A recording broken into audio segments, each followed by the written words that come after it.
Bom, nós vamos resolver a questão 2 agora, sobre circuitos elétricos, né? Aqui nesse circuito elétrico, nós temos uma bateria que tem uma fonte de força eletromotriz, tem um resistor de 1/3 de ohm, 1/3 de ohm, e dois resistores em paralelo, um de 2 ohms e outro de 4 ohms, né? O de 2 ohms está sendo percorrido por uma corrente de 2 amperes.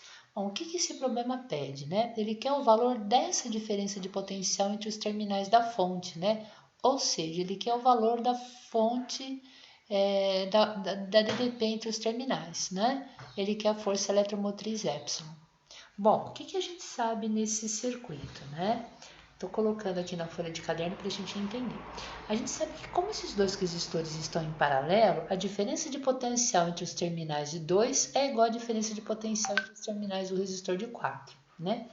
Então, eu poderia falar, né? Igualar, falar que a diferença de potencial 1, que é referente a esse resistor aqui, é igual à diferença de potencial 2. Por quê? Porque eles estão em paralelo.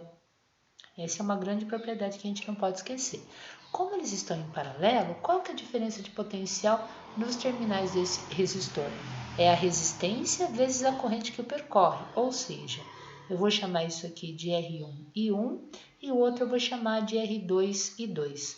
Como a resistência do primeiro é 2 e a corrente é 2, no caso do segundo resistor a resistência é 4 e a corrente que o percorre eu vou chamar de 2.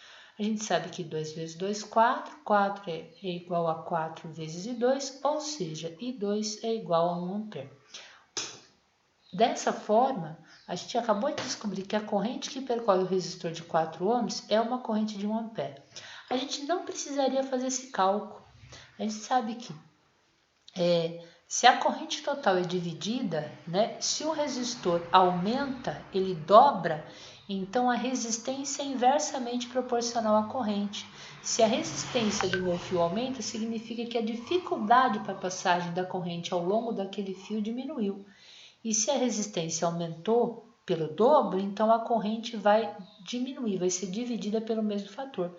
Se eu multipliquei a resistência por 2, eu vou dividir a corrente por 2. De tal forma que R vezes I nesse resistor é igual a R vezes I no segundo resistor, porque eles estão em paralelo, né? Por que isso me ajuda? Me ajuda porque eu sei que esse aqui é um ponto chamado de nó do meu circuito. Então, a corrente total que saiu da minha fonte de tensão da minha bateria, ela chega nesse ponto, que é o nó do meu circuito, e ela se divide, né? Então, a corrente total se dividiu passando pelo resistor de 2 ohms, eu tenho 2 amperes, e passando pelo resistor de 4 ohms, eu tenho 1 ampere. Ou seja, a corrente total I, que está saindo da minha bateria, é a soma de 2 mais 1. Isso é igual a 3 amperes. Bom, o que eu posso melhorar, né? Eu posso tornar esse circuito o circuito de uma única malha, calculando a resistência em paralelo, equivalente em paralelo de 2 e 4, né? Então, eu sei que a resistência equivalente em paralelo daquele resistor é o produto, 2 vezes 4, dividido pela soma, que é 2 mais 4. 2 vezes 4, 8. 2 mais 4, 6. Se eu simplificar dividindo por 2 em cima e dividindo por 2 embaixo, nós vamos ter 4/3 de ohm, né?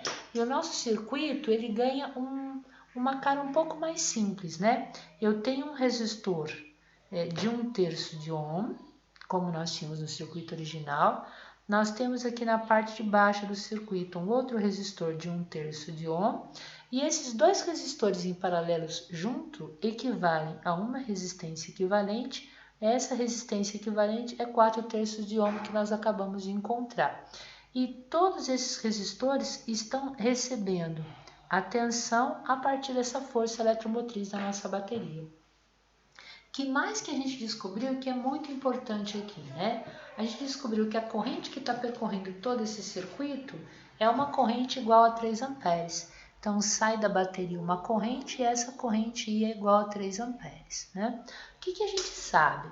A gente sabe que ao pegar um ponto A e ir somando todas as diferenças de potencial produzidas e consumidas ao longo do circuito, a soma é igual a zero, porque toda a energia produzida pela bateria é consumida pelos resistores ao longo de um caminho fechado, ao longo de uma malha, né?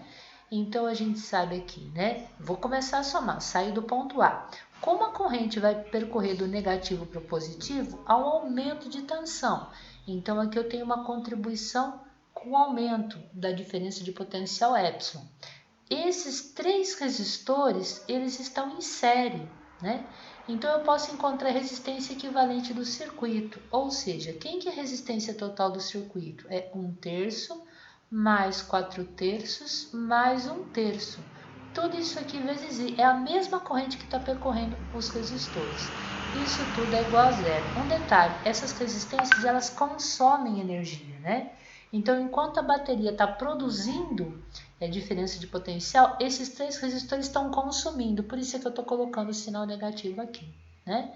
Então, eu vou ter que epsilon menos, né? Agora eu vou ter 1/3 mais 4/3 mais 1/3, isso aqui é igual a 6/3 vezes o I, e o I nós calculamos que é igual a 3, isso tudo é igual a zero, né? O 3 que está multiplicando corta com o 3 que está dividindo. Dessa forma, eu vou ter que epsilon menos 6 é igual a zero, ou seja, a força eletromotriz da nossa bateria é igual a 6 volts. Pronto, está resolvido. Opa, está resolvida a nossa questão número 1.